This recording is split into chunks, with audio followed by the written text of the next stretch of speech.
Hi, welcome to another episode of Hot Takes, and this is a bit of a weird one. I've reported previously about Dr. Beth Upton, not his real name. This is a man who pretends to be a woman, who's actually a doctor, and who wants to keep getting changed in the women's changing rooms of a hospital. And when female nurses complained, they were told, go and change somewhere else. There's nothing you can do. He wants to change there. He's going to have to expose himself fully in front of you women. They didn't like it. The whole thing's blown up. There's a big court case. Now, the other day, the Scottish Daily Express, said in an opinion piece that they were going to continue calling this doctor a man, and they put out their very good reasons for it. And I did the video on that. Now, a group of mentally ill people are taking the Scottish Daily Express, well, they aren't taking them to court. They've reported the Scottish Daily Express to the police for harassment.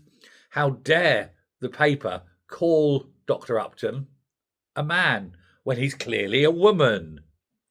Well, the Scottish Daily Express are laughing their little tits off, aren't they, really? Because it's a load of old rubbish. They've repeatedly called this man a man for the simple reason that he is. He is a man, and there is nothing this group can do. Now, you can report it to the police, but it's not a hate crime. There's nothing controversial about this. For you see, Dr. Upton was born a man and is biologically a man. And if you did a DNA test, it would come back as man. And if you took an X-ray and showed an X-ray of this man's body, he would say, that's a man, because there are differences. The human pelvis, for example, is an obvious indicator of sex. And every single biological, medical, scientific test you do would show this man to be a man. In particular, of course, he's still got all his junk. The old meat and two veg is still slapping in there on the inner thighs as he walks. This is a man. What's also telling, of course, is that this man has never even applied for a gender certificate, and so legally is a man. And so the police will get this, look at that, look at the mentally ill people reporting, and go, why don't you FRO? And stop time wasting. I would actually get them arrested for wasting the police time. It's a load of rubbish. Meanwhile, Dr. Upton still insists that because he puts on a dress and calls himself a woman, he's a woman.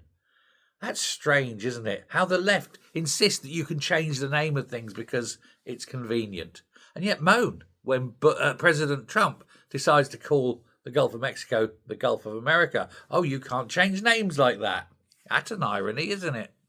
And yet, there we go. The balance of opinion is that this man, born a man, who is a man, biologically a man, physiologically a man, and legally still a man, shouldn't be called a man because he's got a mental condition. You see, fascism is a wonderful thing.